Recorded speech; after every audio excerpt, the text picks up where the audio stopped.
लोह आणि कॅल्शियमचा स्कोअर करायचा असेल पुरा तर आज बनवायचाच हा गुळातला शिरा. शिरा बनतो लय भारी, खुश होते समद्यांची स्वारी. देव बापाला हा प्रसादात दिला तर निरोगी राहाल असा तो देतो वर. मग शिरा कसा करायचा पाहूयात तर. एका गॅसवर पातेलं ठेवलं, रव्याच्या तिप्पट त्यात पाणी घातलं, रव्या इतकाच गूळ घातला. दुसऱ्या गॅसवर कढई ठेवली, रवा असाच भाजून घेतला. तुपात मग ड्रायफ्रूट भाजले, रव्याला त्यातच घोळायला सोडले. हलवून हलवून चांगले भाजले.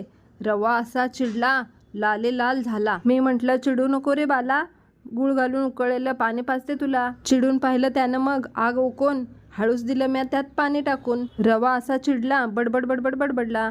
अंजारून गोंजारून मग सगळा राग घालवला. वेलची पावडर आणि ड्रायफ्रूट घालून गोडगोड शिरा तयार झाला. नैवेद्य दाखवायचा हा गणपती बाप्पाला. क्लिक करायचं लिंकला पूर्ण व्हिडिओ पाहायला. गणपती बाप्पा नाराज नको व्हायला तर सबस्क्राईब करायचं लय भारीला.